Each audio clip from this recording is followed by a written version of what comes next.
नमस्कार, स्वागत है आप सभी का। 8 की फाइट का यह वक्त हुआ है। मैं रविंद्र सिंह आपके साथ और आज का मुद्दा है पर्ची वर्सेस खर्ची। जी हां, एक तरफ प्रदेश में उपचुनाव की तैयारी चल रही है तो दूसरी ओर राजनीति चरम पर है और एक दूसरे पर शब्दों के खूब बाण छोड़े जा रहे हैं। कभी किरोड़ीलाल मीणा कांग्रेस पर हमलावर हो जाते हैं तो कभी डोटासरा किरोड़ी पर जमकर पलटवार करते हैं, प्रहार करते हैं। और इस बीच बात पर्ची और खर्ची तक पहुंच गई। अब प्रदेश सरकार में मंत्री झावर सिंह खर्रा ने पिछली कांग्रेस सरकार पर निशाना साधते हुए कहा कि खर्ची का बंदोबस्त करने वाले सलाखों के पीछे होंगे। आपको बता दें कि गोविंद सिंह डोटासरा लगातार बीजेपी सरकार पर हमलावर हैं और उन्होंने तो पिछले दिनों यह तक दावा कर दिया था कि दिसंबर से पहले कई मंत्रियों की पर्ची बदलेगी और कोई बड़ी बात नहीं कि बड़ी पर्ची भी बदल जाए। आज हम कांग्रेस की तरफ से पर्ची और बीजेपी के खर्ची वाले हमलों पर ही चर्चा करेंगे। पहले एक छोटी सी रिपोर्ट आपको दिखाते हैं।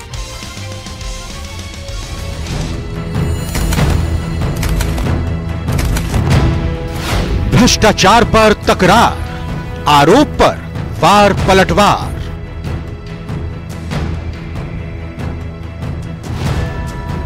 पर्ची और खर्ची के बीच सियासी शतरंज की चाल।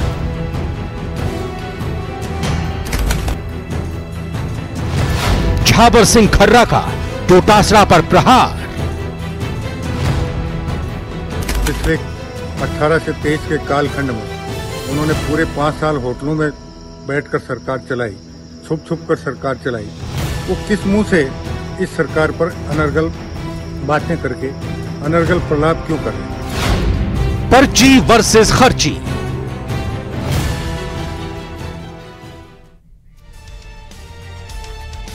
चर्चा की शुरुआत करते हैं मेहमानों का परिचय कराते हुए। राखी राठौड़ जी बीजेपी से हैं, स्वागत राखी जी आपका। स्वर्णिम चतुर्वेदी जी कांग्रेस से हैं, पीसीसी महासचिव हैं, बहुत बहुत स्वागत आपका। हमारे साथ डॉक्टर मिथिलेश जैमिनी वरिष्ठ पत्रकार जुड़ चुके हैं, आपका भी बहुत बहुत स्वागत। राखी जी, शुरुआत आपसे करते हैं। बड़े मगरमच्छ जेल जाएंगे और पिछली सरकार में खर्ची का बंदोबस्त करने वाले सलाखों के पीछे होंगे। मैडम, ये कौन सी जेल है, बता तो दीजिए पता इस जेल का, और इस जेल में कब बंदोबस्त करके रखा जाए इन लोगों को जेल भेजने का? सिर्फ बातें ही हो रही हैं।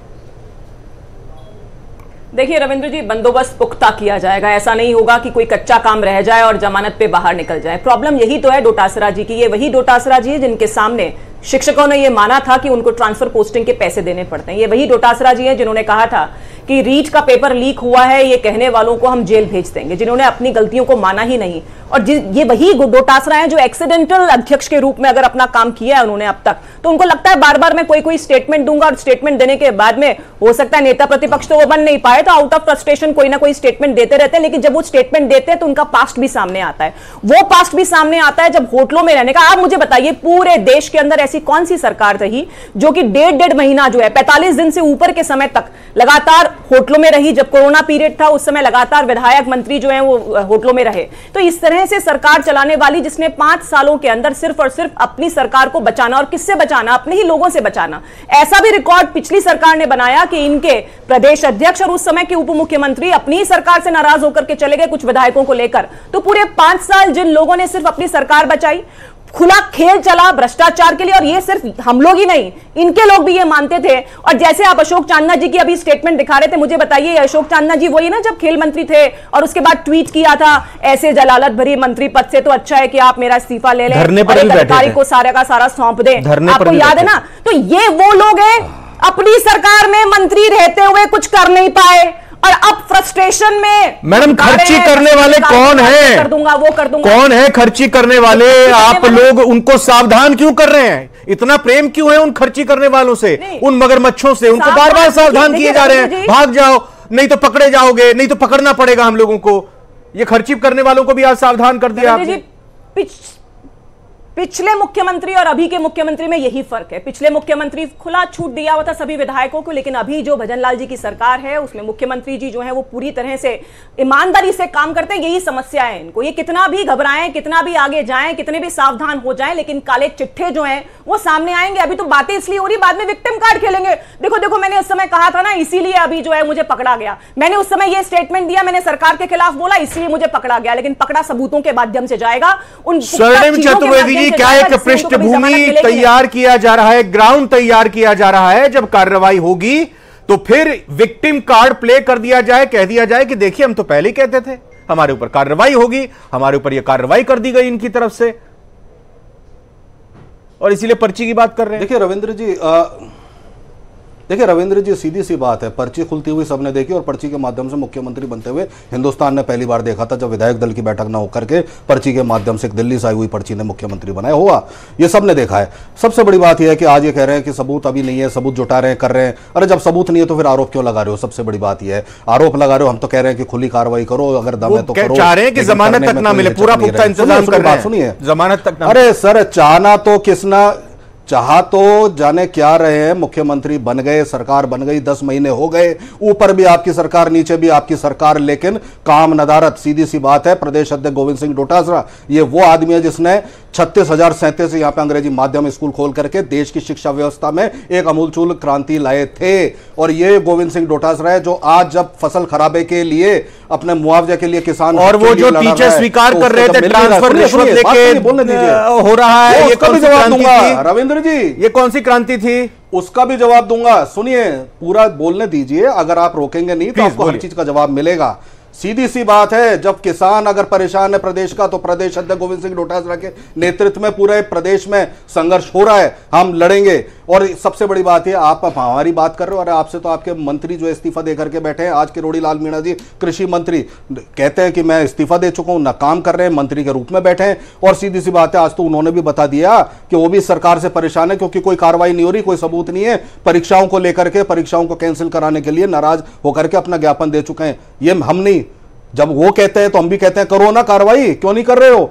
और सीधी सी बात है, आरोप लगाने से कुछ नहीं होता रविंद्र जी। जो बात आप कह रहे हो जिस सम्मेलन की, उस सम्मेलन में गोविंद सिंह डोटासरा जी ने यह कहा था, और यह कहा कि यहां पे भ्रष्टाचार ना हो, इसके लिए शिक्षकों के तबादले की नीति बननी चाहिए। और उसी बात को मुख्यमंत्री तत्कालीन अशोक गहलोत जी ने पूछा तो शिक्षकों ने कहा हां बननी चाहिए, क्योंकि इसमें भ्रष्टाचार होता है, किसी एक सरकार की बात नहीं थी। और सीधी सी बात है, ये जब बात करते हैं, सुनिए स्टेटमेंट भी बताऊंगा और आपकी कलाई भी खोलूंगा। ये वो सरकार है जो 10 महीने में बिजली नहीं दे सकी। अरे बोलो तो दो, क्यों घबरा रहे हो, क्यों बौखला रहे हो? जो बिजली नहीं दे सके वो सरकार निकम्मी है, जो पानी न दे सके वो सरकार निकम्मी है। आप झूठ बोले, नकारा निकम्मा कौन है? नकारा निकम्मा कौन है? प्रदेश की जनता जानती है, नकारा निकम्मा तो कोई नहीं आप लोगों ने किया था। वो खिलाफ अगर इसे मत कीजिए। रविंद्र जी, मेरी आपसे रिक्वेस्ट है, एक बार वो स्टेटमेंट दिखा दीजिए। मुख्यमंत्री एक बार मुझे मेरी रिक्वेस्ट है आपसे, वो स्टेटमेंट दिखा दीजिए जिसमें अशोक गहलोत के सामने कहा था शिक्षकों ने कि हमको ट्रांसफर्स के लिए पैसे देने पड़ते हैं। बिल्कुल, मैं बिल्कुल राखी राठौर जी और बिल्कुल साफ तौर पर स्वर्णिम जी, यहाँ अपनी टीम मेरी जो इस वक्त पर्दे के पीछे काम कर रही है, मैं उनसे गुजारिश करूंगा कि संभव हो सके तो जल्द से जल्द, जब मुख्यमंत्री अशोक गहलोत की तरफ से एक बड़ी मीटिंग में आह्वान किया गया और पूछा गया कि रिश्वत देने पड़ते हैं ट्रांसफर को लेकर, अभी तक यही वर्जन था, उसकी क्या स्थिति थी, वो पूरी की पूरी अगर फुटेज मिल पाए तो जल्दी से जल्दी इसको इस कार्यक्रम में हम चलाने की कोशिश करेंगे, नहीं तो आगे इसको जरूर हम पुटअप करेंगे। लेकिन फिर मैं इसका जवाब दूंगा। और सुनिए, अब रविंद्र जी मेरे को पूरी बात करने दीजिए। हाँ। एक बात पूरी करने दीजिए। ये वो सरकार है जो सरकार दावा करती है कि हमने ERCP बढ़ा रहे हैं। अरे नौनेरा बांध बनकर तैयार है और आप उसका उद्घाटन करने भी आप जाओगे, हमारी सरकार ने किया, हमारी सरकार के कामों को खुद गिनाते हैं। और आज MOU क्या हुआ मध्य प्रदेश से, कहां हित बेचे राजस्थान के, वो बताने के लिए कोई तैयार नहीं है। ये यमुना जल बंटवारे की बात करते हैं, जो आपके मंत्री जी ने भी कहा, यमुना जल बंटवारे के बाद वहां के हरियाणा के मुख्यमंत्री और बाद में केंद्रीय मंत्री बनके राजस्थान की धरती पर आकर कहते हैं अगर जल के बाद वर्षा जल का जो होगा वही एक्स्ट्रा जल होगा तो आपको देंगे। ये यहां पे राजस्थान का हित यहां पे समझौता किया गया। आप जब बात करते हैं पेपर लीक की, तो अरे किरोड़ी जी को मना लो पहले, हमारी तो बात बाद में करना। मैं एक सवाल ये करने जा रहा हूं अब आपसे, राखी जी ये बताइए कि ये कहा गया कि भाई किरोड़ी लाल मीणा खुद कह रहे मेरे पास सबूत है, मेरे पास RAS को लेकर सबूत है। किरोड़ी लाल मीणा खुद कह रहे हैं कि भाई पेपर ये जो लीक हुए हैं SI भर्ती के, इसको क्यों रद्द नहीं कर रहे? तो फिर आखिर अपने ही एक कैबिनेट के मंत्री हैं आज की तारीख में, उनकी बात नहीं मानी जा रही। क्या वो किरोड़ी लाल मीणा नहीं समझते हैं संवैधानिक प्रक्रिया क्या होती है, किस तरह से सबूत जुटाए जाते हैं, कितना वक्त लगता है? रविंद्र जी, ये सबूत किरोड़ी जी ने पिछली सरकार के वक्त भी एसओजी को जाके दिए थे। सीएचओ भर्ती में तो परीक्षार्थियों ने जाकर प्रूफ दिए थे कि व्हाट्सएप पर ये पेपर आ गया, लेकिन कुछ भी नहीं हुआ। लेकिन अभी जब ये सारे प्रूफ आए हैं, उन्हीं की जो कंप्लेंट है उसके बेसिस पर 170 से ऊपर लोगों का जो गिरफ्तारी हुई है, उसके बाद एसओजी इस पे काम करेगी। एक कमिटी सरकार द्वारा बनाई गई है। इसमें एक बैलेंस लेके चलना पड़ेगा। अगर ऐसे लोग जिसपे देखिए, न्याय तभी कंप्लीट होता है जब किसी भी एक व्यक्ति के साथ में भी अन्याय ना हो, और उसके लिए जरूरी है कि पूरी तरीके से इस पे पूरी जांच करके उसके बाद डिसीजन लिया जाए। और आप देख लीजिएगा, डिसीजन ऐसा आएगा जिससे कि हमारे प्रदेश के जो युवा हैं उनको लगेगा कि न्याय अब हुआ है। अदरवाइज तो उससे पहले कोई मानने को तैयार ही नहीं था कि कहीं पर भी जल्दी से स्वर्णिम जी इसका जवाब दीजिए, फिर मैं जा रहा हूं मिथिलेश जी के पास और बोले स्वर्णिम जी। रविंद्र जी, हमने तो परीक्षा करा करके, सुनिए, परीक्षा करा करके, एक मिनट पहले स्वर्णिम जी को सुनते हैं, पहले स्वर्णिम जी को फिर वीडियो सुनते हैं। और सुनिए, 1.25 लाख और अभी पॉज कीजिए लोग जो हैं जिनकी परीक्षा करा करके उनको अपॉइंटमेंट लेटर मिलना है। 1.25 लाख लोगों को अपॉइंटमेंट लेटर मिल रहा है जो हमारी सरकार ने परीक्षा कराई। 2.5 लाख तो नौकरी पा चुके। आप बताइए उन 1.25 लाख। अब स्वर्णिम जी जो आपकी सरकार में काम पूरा नहीं हो पाया, अगर वो पूरा कर रहे हैं, भाई आपने आखिरी के 1-2 महीने में तमाम तरह की घोषणाएं कर दी, वो काम अगर आगे बढ़ रहा है तो फिर इसमें दिक्कत क्या है? भला तो जनता का ही हो रहा है ना। मैं एक बार ऑडियो आपके रविंद्र जी, परीक्षा हमने कराई और परीक्षा करा करके भर्ती प्रक्रिया हमने लगभग पूर्ण की। आपने तो एक विज्ञप्ति नहीं निकाली भर्ती की। सर ठीक है, लगभग पूर्ण और पूर्ण में एक लगभग बहुत बड़ा होता है। जिसने हमारी सरकार ने सोशल सिक्योरिटी की पेंशन दी, आज क्यों नहीं 4 महीने से मिल रही वृद्धावस्था पेंशन? राखी जी एक बार, हाँ एक मिनट जरा आप दोनों ध्यान से सुनिएगा। राखी जी वो ऑडियो एक बार सुनाना चाह रही है। मैं उम्मीद कर रहा हूं राखी जी काट छांट के आधा अधूरा ये आपकी तरफ से नहीं होगा। नो कंप्लीट आप देख लीजिए, मैंने तो पूरा तरीके से।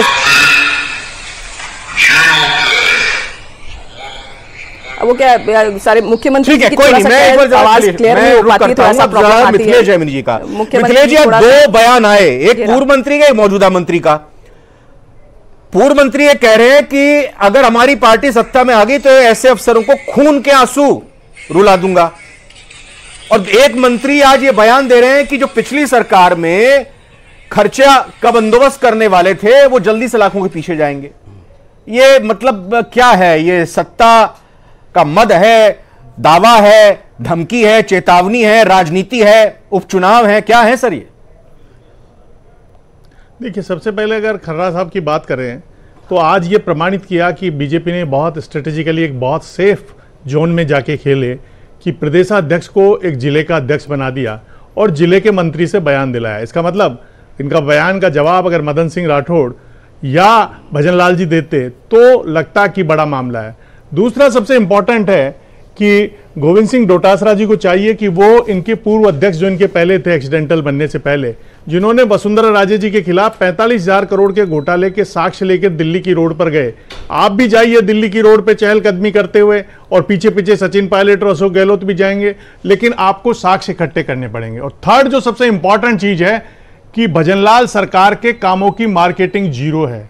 आप देखिए, इन्होंने एक दिन में 5600 के 14,000 कर दिए, 17,000 कर दिए, कोई ऐड नहीं दिया। अगर आप वसुंधरा राजे और अशोक गहलोत का कार्यकाल दे दे, 2 रुपए का काम करते थे, 10 रुपए का प्रचार करते थे। यानी कहीं कहीं सर उस प्रचार के बाद सरकार रिपीट नहीं होती थी ना। देखिए, सरकार रिपीट होना 4 साल बाद की बात है, लेकिन 1.5 लाख संविदा कर्मी हैं जिनको राहत मिली है। कितने बीजेपी वालों ने अपने एक्स पर लगाया, कितने बीजेपी वाले उसका प्रचार कर रहे हैं, ये एक सबसे बड़ी कमजोरी है। कई अच्छे काम किए, गेहूं पर इन्होंने जो दी है, मैं किसान हूं, मैं जानता हूं कि उनका रुपए बढ़ाए हैं गेहूं के समर्थन में, 450 रुपए में सिलेंडर दिया है, पेट्रोल डीजल को भी कंट्रोल किया है। लेकिन इनकी जो मार्केटिंग टीम है भजनलाल जी की, वो बहुत पुअर है। आज एक बहुत सीनियर IAS अफसर ने मुझे ये बात कही कि ये सबसे बड़ा वीकनेस पॉइंट है इस सीधे साधे भले मानुस मुख्यमंत्री का, जो आसपास लोग इकट्ठे खड़े हुए हैं वो इसको नहीं कर पा रहे। लेकिन गोविंद सिंह डोटासरा अगर ये बोल रहे हैं कि पर्ची बहुत ही जल्दी कुछ मंत्रियों की निकलने वाली है और यहां तक कि बड़ी पर्ची भी निकल जाएगी, ये बात चर्चा का विषय बन रही है। रविंद्र जी, 25 सितंबर को सोनिया गांधी की पर्ची इसी जयपुर की धरा पर रिजेक्ट हुई थी। जो सोनिया गांधी कांग्रेस की सबसे बड़ी पावरफुल लीडर है, पर्ची भी दिल्ली से आई थी। गहलोत ने उस पर्ची को फाड़कर वापस फेंक दिया था। तो इसलिए पर्ची की बात करना तो डोटासरा जी के लिए बेमानी है। और जहां तक अशोक चांदना जी की बात है, तो अशोक चांदना जी अब वहां कांग्रेस के नए लीडर बनने जा रहे हैं, क्योंकि शांति धारीवाल और भरत सिंह कुंदनपुर, रामनारायण मीणा सब एज हो गए और वहां का कास्ट इक्वेशन बीजेपी के खिलाफ है। और जो सबसे बड़ी बात है कि अगर धाकड़ कम्युनिटी छिटक गई तो हाड़ौती में बीजेपी की पुड़िया तुल जाएगी। वो तो शिवराज चौहान आ गए थे इसलिए माननीय जीत गए, जिनके नाम लिया है कि जिन्हें उनका आदमी जयपुर वहां घूम रहा है कोटा में जी, वो भी बंद करना पड़ेगा। भजनलाल जी के लिए जो कर रहा है, पर्दे के पीछे कोटा की ताकत चल रही है, वो दाग भी हटाना पड़ेगा और भजनलाल जी को बताना पड़ेगा लॉ एंड ऑर्डर मैं चला रहा हूं, कोई कोटा वाला नहीं चला रहा। और जो कोटा वाले के कहने से राजेंद्र विजय की पोस्टिंग निरंजन जी मैं आपसे समझना चाहूंगा ये पर्ची और खर्ची की लड़ाई आखिर आप कहां तक जाती हुई दिखाई देख रहे हैं? देखिए रविंद्र जी, वास्तविकता अगर आप पूछेंगे तो मेरा ये मानना है कि जो पिछली सरकार के अंदर जो भी सिस्टम था या पिछली सरकार की जो भी त्रुटियां थी, निश्चित रूप से उसके अंदर हम उसके बारे में हम चर्चा करते रहे हैं और आगे भी हम उसके बारे में चर्चा कर सकते हैं। लेकिन मेरा यह मानना है कि जब अब ये सरकार बन गई, जनता ने उनको समझ लीजिए रिजेक्ट कर दिया और आपको जनता ने चुन लिया, उसके बाद में मेरे हिसाब से अब आपको जनता के लिए काम करके और आगे बढ़ते हुए जो वादे आपने चुनाव के दौरान किए थे, या मान के चलिए कि आज जो आप काम कर रहे हैं वो काम होते हुए दिखने भी चाहिए।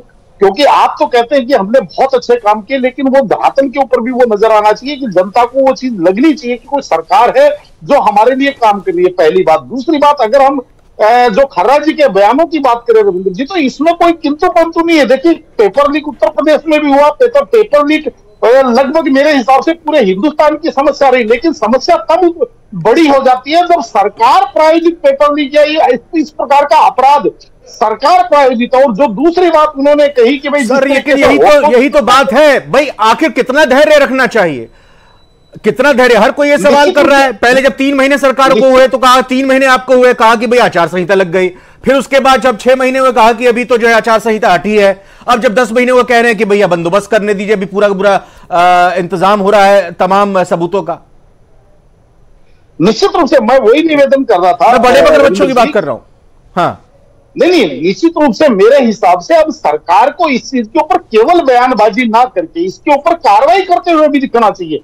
क्योंकि देखिए जिस तरीके से अब जनता अपडेट हो रही है, नई नई तकनीक अपडेट हो रही है, लेकिन मेरे को ऐसा दिखाई दे रहा है कि जैसे भारत की राजनीति आज भी सन 1960-70 वाली राजनीति के डर्रे पे चल रही है कि केवल और केवल आरोप लगाने वाली चीजें, या यूं कहें कि बयानबाजी के अंदर आप घोटालेबाज हैं, आप भ्रष्टाचारी है, आप फलाना है ढिमकाना। भाई आप कन्विक्ट करवाइए, आप जांच करवाइए, सीबीआई को जांच सौंपिए। अगर आपके पास कोई इतनी सबल एजेंसी नहीं है तो केंद्र की एजेंसी को जांच सौंपिए। जी बिल्कुल। और देखिए जैसा राखी जी ने ये कहा कि भाई जरा सुनाइए, 18 सेकंड का वो बयान है, और स्वर्णिम जी ने कहा कि वो किसी और संदर्भ में परिप्रेक्ष्य में बात हो रही थी। 18 सेकंड का वो बयान सुना देते हैं तत्कालीन मुख्यमंत्री और कांग्रेस सरकार की तरफ से अशोक गहलोत जी का, क्या कुछ हुआ था उस दौरान।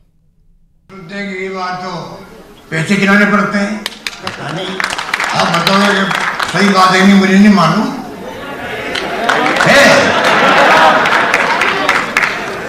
पैसे देने पड़ते हैं क्या हमारे?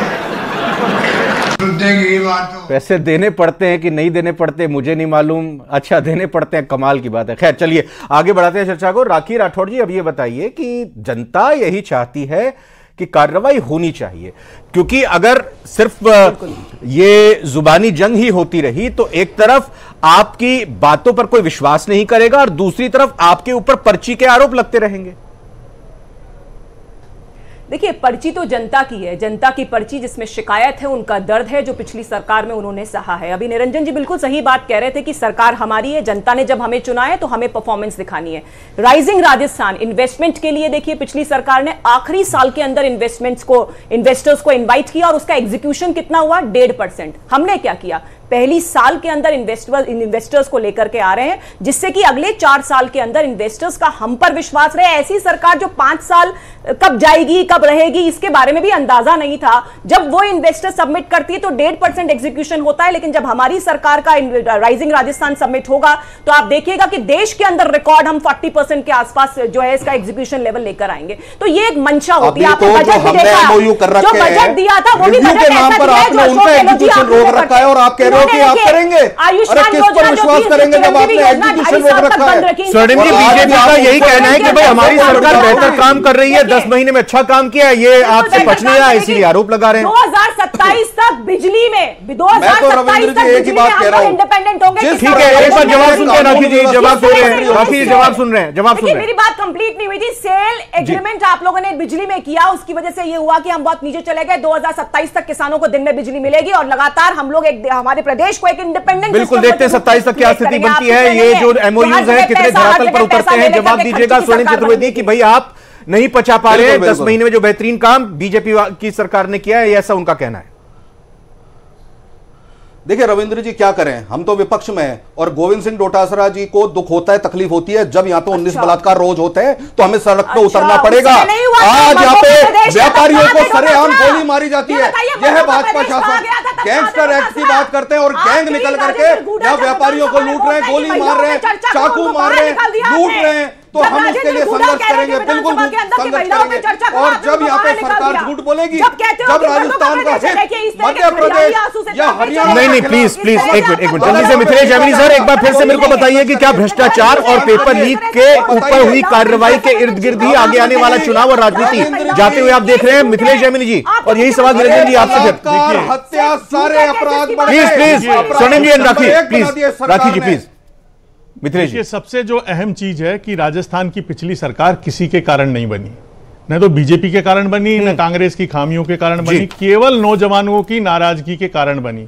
और अगर ये आरपीएससी को भंग कर देते, आरपीएससी को दादागिरी से अभी हटा देते, तो 25 की 25 सीट जीतते। अगर इनको 7 उपचुनाव जीतने हैं तो मगरमच्छ पकड़ने पड़ेंगे। एसआई भर्ती परीक्षा रद्द होनी चाहिए, एसआई भर्ती परीक्षा रद्द करनी पड़ेगी, एक दूसरे की हुई है। क्या ये से कुछ नहीं होगा? 7 सीटों में से एक अच्छी जीत बीजेपी हासिल कर सकती है, क्योंकि एक ही सीट बीजेपी के पास है, 6 सीटें तो बाकियों की है। निश्चित रूप से देखिए रविंद्र जी, जिस तरीके से उपचुनाव की अगर हम बात करें तो उपचुनाव के अंदर भारतीय जनता पार्टी के पास होने के लिए बहुत ज्यादा नहीं है। और अगर मान लीजिए भारतीय जनता पार्टी ने इन उपचुनाव में 7 में से अगर कुछ भी स्कोर किया, 2 स्कोर 3 स्कोर, तो वो उसकी विजय मानी जाएगी, क्योंकि यहाँ पे जिस तरीके से आपने बताया। लेकिन वास्तविकता जानते हैं क्या? वास्तविकता ये है कि आज अगर जनता आपको चुन करके बैठाती है तो मेरा एक ही निवेदन, बार बार एक ही बात कहता हूं कि जो चीजें आप बोलते हैं, जो योजनाएं बनाते हैं, प्रभावित पक्ष को शामिल करके वो उन योजनाओं को धरातल पर, बिल्कुल ये चुनौती है सरकार के लिए, हर सरकार के लिए। कोई भी सरकार हो, जो योजनाएं, जो घोषणा पत्र आता है, जो दावे किए जाते हैं, वो धरातल पर आते हुए दिखने चाहिए, क्योंकि सब्र का बांध जनता का टूटने ना लगे, ये कोशिश की जानी चाहिए। और साथ ही साथ अगर भ्रष्टाचार के खिलाफ कार्रवाई की बात होती है तो ऐसा दिखना भी चाहिए कि कार्रवाई वास्तव में हो रही है और जो दोषी हैं, जो आरोपी रहे हैं, उनके खिलाफ सख्त से सख्त और जल्द से जल्द कार्रवाई हो रही है। चारों मेहमानों का बहुत बहुत धन्यवाद करना चाहूंगा। आज की फाइट में आप लोग आज शामिल हुए। फिलहाल आप बने रहिए न्यूज़ 18 राजस्थान के साथ। नमस्कार।